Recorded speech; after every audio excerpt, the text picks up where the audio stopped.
ഈ മൗലവി ചോദിക്കുന്ന ചോദ്യങ്ങൾക്ക് ഖുർആൻ ഓതിയിട്ട് ഹദീസ് ഓതിയിട്ട് ഇജ്മാ ഉദ്ധരിച്ചിട്ട് ഖിയാസ് പറഞ്ഞിട്ട് എനിക്ക് പറയാനാവില്ല എന്ന് വന്നപ്പോ പെട്ടുപോയ ഈ മുസ്ലിയാര് അവസാനം കണ്ട ഒരടവെന്താ? നല്ല രസം കിട്ടും. മറുപടി പറയാനാകുന്നില്ല, തെളിവ് പറയാനാവില്ല എന്ന് കണ്ടപ്പോ മുസ്ലിയാരെടുത്തൊരു അടവെന്താണെന്നറിയോ? തെളിവ് ചോദിക്കാൻ തന്നെ പാടില്ല, അത് പഴച്ചവരെ പരിപാടിയാണ്. തെളിവ് ചോദിച്ചൂടാന്ന്. ഖുർആനിലുണ്ടോ ഹദീസിലുണ്ടോ എന്നൊക്കെ ചോദിക്കല പേച്ച ആൾക്കാരുടെ പരിപാടിയാണ്. ഒരു 3-4 സ്ഥലത്ത് മൂപ്പര് ആ കാര്യം പറയുന്നുണ്ട്. എന്റെ ശ്രോതാക്കളൊന്ന് ശരിക്ക് ശ്രദ്ധിച്ചോ. തെളിവ് പറയാനാവൂല എന്ന് കണ്ടപ്പോ ഒന്ന് അടവ് മാറ്റി നോക്കിയാണ്. രക്ഷപ്പെടാൻ അനുവദിക്കൂല, തെളിവ് തന്നേ പറ്റൂ. അതുകൊണ്ട് തെളിവ് ചോദിക്കൽ എന്നെ പേച്ചോല പരിപാടിയാന്ന് പറയുന്ന ഭാഗം ഒന്ന് കേട്ടോളി. ബുഖാരിയിലുണ്ടോ, ഹദീസുണ്ടോ, ഖുർആനുണ്ടോ എന്നിങ്ങനെയുള്ള ചോദ്യം മുഅ്തസിലിയാക്കളെ ചോദ്യമാണ്. അഹ്മദ് ബിൻ ഹംബൽ റളിയല്ലാഹു അൻഹു ജയിലിട്ടടിച്ച മുഅ്തസിലികളില്ലേ, ഇമാമിങ്ങളെ കൊന്നവരല്ലേ, അവരെ ചോദ്യമാണ്. പിന്നെ ഖദരിയത്തിന്റെ ചോദ്യമാണെന്ന് ഉസ്താദ് ഇമാം പറയുന്നു. ഖദരിയത്ത് ആരാ? റസൂൽ പറഞ്ഞാൽ ഖദരിയത്തു മജൂസു ഹാദിഹിൽ ഉമ്മ, ഈ സമുദായത്തിലെ മജൂസികളാണ് ഖദരികൾ. അങ്ങനെ ഈ സമുദായത്തിലെ മജൂസികളാണ് ഖദരികൾ.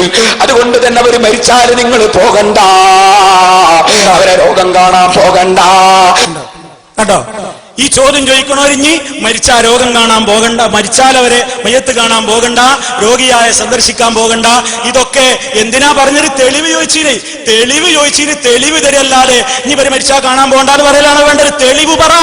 ചോദിച്ചതിന് ഹദീസ് ഉദ്ധരിക്ക്, തെളിവ് പറയൂ. തെളിവ് പറയാൻ കിട്ടുന്നില്ലെന്ന് കണ്ടപ്പോ എടുത്താടവാണ്, പിഴച്ചുപോയ ഖദരികളുടെ വാദമാണ്, പിഴച്ചുപോയ മജൂസികളുടെ ആ രൂപത്തിലുള്ള സ്വഭാവമുള്ള ഖദരികളുടെ സ്വഭാവമാണ് എന്നൊക്കെ നിങ്ങൾ പറഞ്ഞില്ലേ. ഇനിയും പറയുന്നത് കേട്ടോളൂ. അത് തന്നെ തെളിവ് നോക്കിയിട്ട് സ്വീകരിക്കാവൂ. ഇമാമിന്റെ ഖൗല് സ്വീകരിച്ചുകൂടാ, തെളിവ് നോക്കിയിട്ടേ എടുക്കാവൂ എന്ന് പറഞ്ഞത് അത് ഖദരിയാക്കലാണ്. അപ്പൊ ഖദരിയത്തും മുഅ്തസിലത്തും വാദിച്ച വാദമാണ് ഇവിടെ മൗലവി വന്ന് ഛർദിച്ചത്. കണ്ടോ, മൗലവി വന്ന് ഛർദിച്ചത് അതാണ്. എന്നാ കോരി തിന്ന്, എന്നാ പിന്നെ കോരി തിന്ന്. മുഅ്തസിലത്തും ഖദരിയത്തൊക്കെ ചോദിച്ച ചോദ്യം നിങ്ങളും ചോദിച്ചിട്ടുണ്ട്, അതിലേക്ക് ഞാൻ വരുന്നുണ്ട്. അതിന്റെ മുമ്പ് ഇനിയും അതാ മൂപ്പര് അത് തന്നെ അവകാശപ്പെടുന്നത് കേട്ടോളൂ. ഇത് പഴച്ച ചോദ്യമാണ് കേട്ടോളൂ. മറുപടി ഇല്ല. ചോദിക്കുന്ന പരിപാടി അത് മുൻഗാമികളായ സഹാബത്തിന്റെ കാലത്തില്ല, താബീങ്ങളുടെ കാലത്തില്ല കേട്ടോ. അവർക്കൊന്നും ആ പരിപാടി ഇല്ല, ചോദിക്കൂല. പിന്നെ അടുത്ത വരട്ടെ. ഇമാമിങ്ങൾ പറഞ്ഞിട്ടുണ്ടെങ്കിൽ അതിൽ ഹദീസ് ഉണ്ടോ എന്ന് ചോദിക്കേണ്ടതില്ല, ഇമാമിങ്ങൾ ചെയ്താൽ മതി. അപ്പൊ ഖുർആനുണ്ടോ ഹദീസ് ഉണ്ടോ എന്ന് ചോദിക്കുന്നത് ആരുടെ പരിപാടിയാണ്? പിഴച്ചവരുടെ പരിപാടിയാണ്. എങ്ങനത്തെ പിഴച്ചവര്? രോഗിയായാൽ രോഗം കാണാൻ പോകാൻ പാടില്ലാത്ത വിധം പിഴച്ചവര്, മരിച്ചാൽ അവരെ കാണാൻ പോകാൻ പാടില്ലാത്ത വിധം പിഴച്ചവര്. എങ്കിലും മുസ്ലിയാരെ ആ ഗ്രൂപ്പിലേക്ക് നിങ്ങളാണ് പെടുന്നത് കേട്ടോ. മുഅ്തസിലത്തിന്റെ രീതി, ഖദരിയാക്കൾ ചോദിച്ച ചോദ്യം, പിഴച്ചുപോയവര് ചോദിച്ച ചോദ്യം നിങ്ങൾ തന്നെ ചോദിക്കുന്നു. നിങ്ങളുടെ ഇരട്ടത്താപ്പല്ലേ ഈ കാണിക്കുന്നത്? ഒരിക്കൽ പറഞ്ഞത് മറ്റൊരിക്കൽ ഓർമ്മയിലില്ല. അതുകൊണ്ട് അപ്പ അങ്ങനെ പറഞ്ഞുവെങ്കിലും മൂപ്പർക്ക് ചില ആവശ്യങ്ങൾ വരുമ്പോ നമ്മളോട് ചോദിക്കുന്നുണ്ട്. ഖുർആനിലുണ്ടോ മൗലവി? ഹദീസിലുണ്ടോ?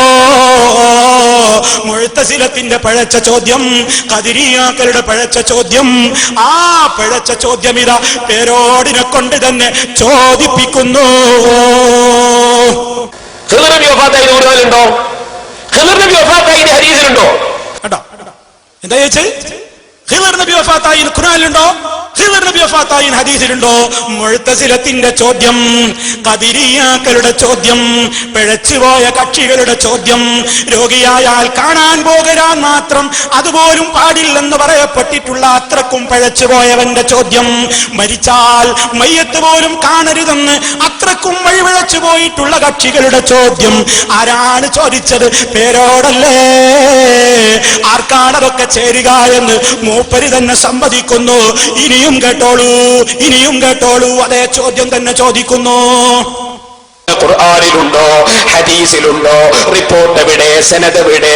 റിപ്പോർട്ട് എവിടെ? സനദ് എവിടെ? ഖുർആനിലുണ്ടോ? ഹദീസിലുണ്ടോ? റിപ്പോർട്ട് എവിടെ? സനദ് എവിടെ? റിപ്പോർട്ട് എവിടെ? സനദ് എവിടെ? കേട്ടോ. ഖുർആനിലുണ്ടോ, ഹദീസിലുണ്ടോ, റിപ്പോർട്ട് എവിടെ, സനദ് എവിടെ? മുഅ്തസിലത്തിന്റെ ചോദ്യം, ഖദരിയാക്കളുടെ ചോദ്യം. ഇനിയും പേരോടിനെ കൊണ്ട് തന്നെ ഈ പഴച്ച കക്ഷികളുടെ മെമ്പർഷിപ്പ് എടുപ്പിക്കുന്നു ഞാൻ. പേരോടതാ മുഅ്തസിലത്തിൽ മെമ്പർഷിപ്പ് എടുത്തു കഴിഞ്ഞു, ഖദരിയത്തിൽ മെമ്പർഷിപ്പ് എടുത്തു കഴിഞ്ഞു. വരട്ടെ മെമ്പർഷിപ്പിനുള്ള അടയാളം ഒന്നുകൂടി. ആയത്തുണ്ടോ ഖുതുബ മലയാളത്തിലാക്കുന്നതിന്? ഹദീസുണ്ടോ ഖുതുബ മലയാളത്തിലാക്കുന്നതിന്? ആയത്തുണ്ടോ ഖുത്ബ മലയാളത്തിലാക്കുന്നതിന്?